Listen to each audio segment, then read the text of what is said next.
déjà arrivé une fois de voir tout autour de vous les gens qui souffrent? On vous apprend que tel pays s'occupe bien de ses ressortissants, sa population, alors que d'autres non. Qu'est-ce qui est à la base de ça? Alors que nous sommes tous des humains, nous avons tous les mêmes possibilités, nous sommes différents des animaux. Mais comment expliquer que d'autres pays se développent très bien et d'autres ne se développent pas, malgré même le nombre de richesses ou le potentiel qu'ils peuvent avoir? Pourquoi d'autres pays, d'autres personnes, d'autres gens se déplacent d'un pays à l'autre pour chercher le travail, pour chercher le bonheur, alors que dans son pays, peut-être, ils ont les mêmes potentialités? Pourquoi d'autres personnes sont plus riches que les autres?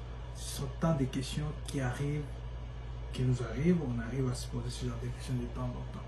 Alors, dans la vidéo, je vous explique la naissance de l'État et la naissance des inégalités sociales dans le monde. Je vous explique d'où est-ce que nous sommes partis, d'où est-ce que nous venons et comment sommes-nous arrivés là où nous sommes aujourd'hui. Grâce à toutes ces connaissances, ça va vous permettre de comprendre les systèmes dans lesquels nous évoluons, comprendre pourquoi d'autres pays sont en avance que d'autres, comprendre pourquoi les autres personnes sont plus riches que d'autres, comprendre que ce n'est pas une question de chance, mais c'est beaucoup plus une question d'organisation.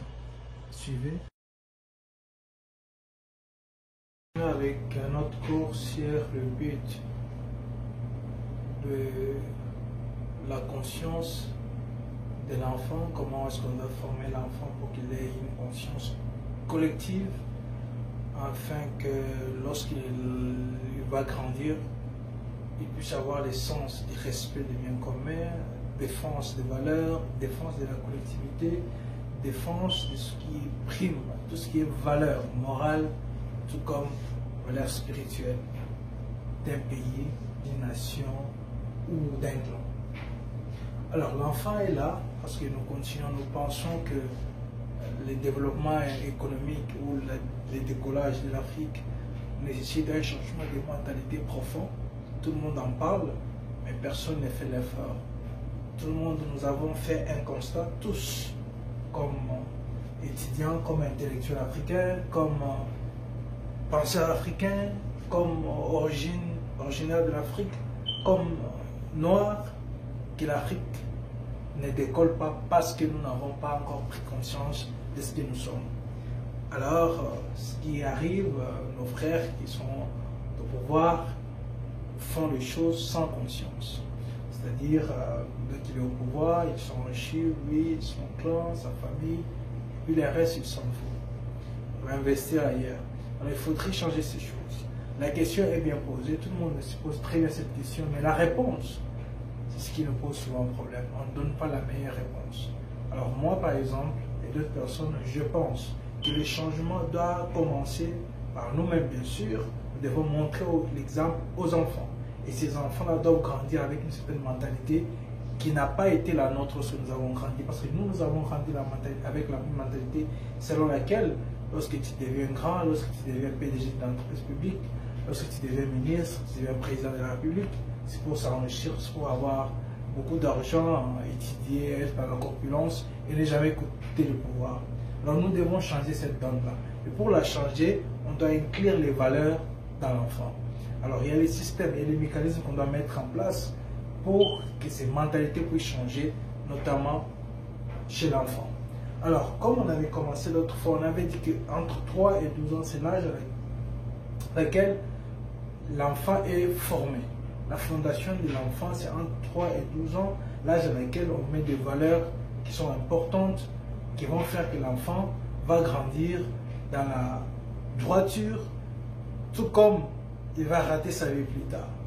Et aujourd'hui, nous devons voir un pilier le plus important et le premier pilier qui doit jouer ce rôle des valeurs de l'enfant, qui est la famille.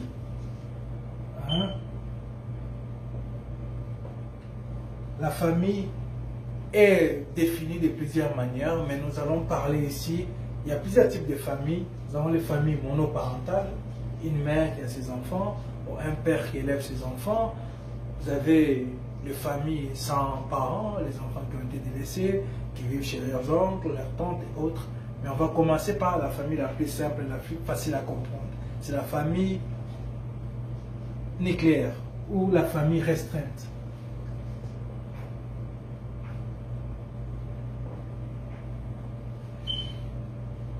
quoi la famille nucléaire? Nous avons père, plus mère et les enfants.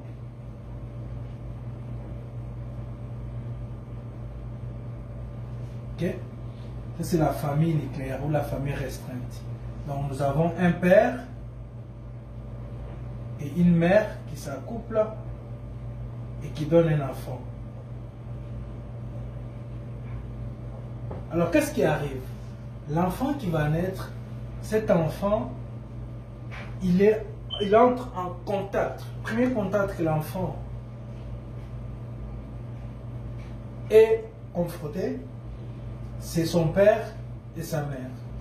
Donc, c'est ces deux personnes qui doivent jouer les rôles, le premier rôle dans la mise de valeurs ou la défense des valeurs pour l'enfant. Parce que l'enfant, lorsqu'il va grandir, comme on a dit entre 3 et 12 ans, l'enfant ne sait rien. Il est innocent. Il doit copier ce qu'il voit autour de lui. Lorsque l'enfant vient, il ne parle pas. Si l'enfant est né aux États-Unis, il va parler l'anglais. S'il est né en France, il va parler le français. S'il est né en Allemagne, il va parler l'allemand. S'il est né en Angleterre, il va parler l'anglais. Pourquoi? Parce qu'il se contente du milieu dans lequel il est arrivé. C'est la même chose aussi. Lorsque l'enfant grandit dans un milieu où la corruption bat son record, mais l'enfant va grandir avec l'esprit de la corruption. Si l'enfant est dans une société où la défense des valeurs n'est pas mise de l'avant, eh bien, il va grandir avec l'esprit de la médiocrité. Donc, ce que nous devons faire lorsque l'enfant naît entre mère et fille, mère ou père, que ce soit une fille ou un garçon, cet enfant doit avoir les valeurs. Et ces valeurs, il doit les copier chez son père ou chez sa mère. Alors, quelles sont les valeurs que l'enfant doit trouver chez son père et sa mère? La première valeur, c'est, parce que nous parlons de l'État, il y a l'obéissance et le respect, tout ça, on ne va pas parler des valeurs. Je ne fais pas les jugements des valeurs pour dire, voilà, je vais l'apprendre telle religion. Ce n'est pas de ça, nous parlons de la défense des valeurs qui vont permettre à un pays à décoller. On doit trouver chez le père et la mère le respect des biens publics. Le respect des biens publics. L'autre chose, le patriotisme. C'est ça, le respect du bien public est inclus dans le patriotisme. L'enfant doit trouver ses parents, donc son père et sa mère, les personnes qui défendent les valeurs, les personnes qui se comportent comme des responsables face aux biens publics, qui doivent apprendre à l'enfant que quand il est né, les biens publics, c'est les biens qui appartiennent à tout le monde.